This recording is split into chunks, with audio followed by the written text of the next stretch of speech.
Right, ఇక details చూస్తే కరువు వచ్చిన తెలంగాణ రైతు నీటి కోసం కష్టాలు పడకూడదన్న లక్ష్యంతో కట్టిందే కాళేశ్వరం. ప్రతి నీటి బొట్టును ఒడిసిపట్టి తెలంగాణ గట్టుకు మళ్లించాలన్న సంకల్పంతో కేసీఆర్ నిర్మించిన కాళేశ్వరం నేటితో 7 ఏళ్లు పూర్తి చేసుకుంది. కాంగ్రెస్ సర్కార్ రాజకీయ కక్షతో మేడిగడ్డను పక్కన పెట్టినా ప్రాజెక్టులో భాగమైన మిగతా పంపులు, రిజర్వాయర్లు, కాలువలే నేటికి తెలంగాణకు జీవనాధారంగా నిలిచాయి.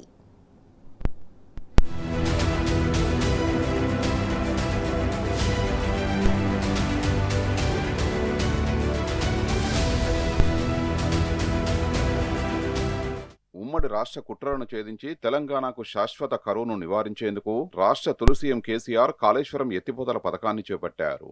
జయశంకర్ భూపాలపల్లి జిల్లా మహదేవ్పూర్ మండలంలోని మేడిగడ్డ వద్ద 2016 మే 2న ప్రాజెక్టు నిర్మాణానికి శ్రీకారం చుట్టగా 2019 జూన్ 21న ప్రారంభించి జాతికి అంకితం చేశారు.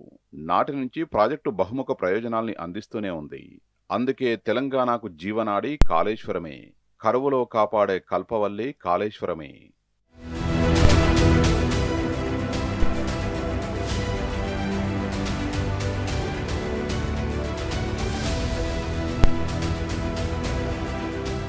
కాళేశ్వరం ప్రాజెక్టు నిర్మించిన ప్రదేశానికి ఓ ప్రత్యేకత ఉంది. అక్కడకు రోజు నీరు వచ్చి చేరుతున్నది. గోదావరి తీరంలో ఎక్కడా గట్టిగా ఒక్క వాన కూడా కురవలేదు. ఎస్ఆర్ఎస్పీ ఎల్లంపల్లి మొదలు దిగువ ఉన్న పార్వతి, సరస్వతి బరాజులకు ఎగువ నుంచి చుక్క నీరు రావడం లేదు. అయినా కాళేశ్వరం ప్రాజెక్టులో భాగమైన మేడిగడ్డకు నీరు వస్తోంది. బరాజ్ వద్ద నీటి ప్రవాహం మొదలైంది.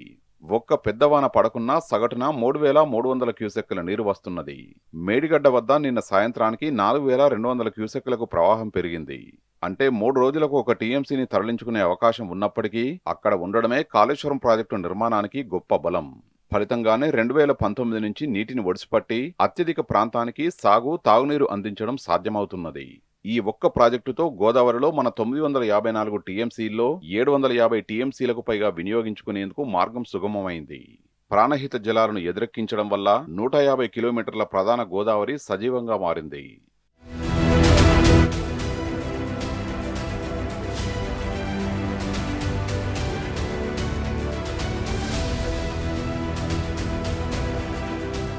తెలంగాణ ఉద్యమ నినాదాల అమలుకు బీఆర్ఎస్ ప్రభుత్వం అత్యధిక ప్రాధాన్యతనిచ్చింది.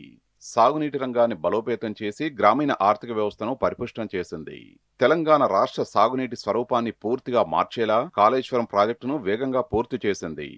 దశాబ్దాల వివాదాలకు స్వస్తి పలుకుతూ 2016 మార్చి 8న మహారాష్ట్ర ప్రభుత్వంతో గోదావరి నీళ్లపై ఒప్పందాలు కుదుర్చుకున్నది. కాళేశ్వరం ప్రాజెక్టుకు ఈ ఒప్పందంతోనే పునాదులు పడ్డాయి.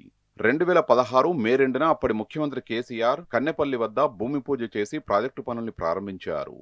3 ఏళ్లలోనే ప్రాజెక్టులోని ప్రధాన బరాజులు, పంపు హౌజులు, రిజర్వాయర్ల నిర్మాణం పూర్తయింది.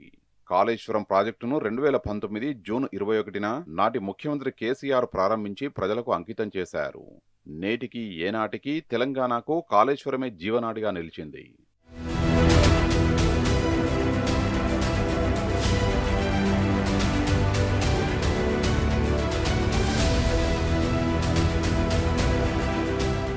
కాళేశ్వరం అందుబాటులోకి వచ్చిన తర్వాతే గోదావరి బేసిన్లోని అన్ని ప్రాజెక్టులకు జీవం వచ్చింది. ప్రాజెక్టులో భాగంగా నిర్మించిన రిజర్వాయర్లు, కాలువల ద్వారా నీటికి డోకా లేకుండా పోయింది. ప్రాజెక్టులను చెరువులతో అనుసంధానించి నిరంతరాయంగా నింపడం వల్ల భూగర్భ జలాలు పెరిగి బోరుబావుల కింద వ్యవసాయం పండుగలా మారింది. మొత్తంగా తెలంగాణలో 2 పంటలకు భరోసా లభించింది.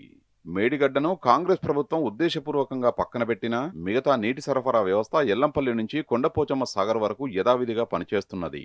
బరాజులు మినహా రిజర్వాయర్లన్నీ ఉనికిలోనే ఉన్నాయి. ఫలితంగానే ఆయా ప్రాజెక్టుల కింద సాగునీటికి డోకా లేకుండా పోయింది.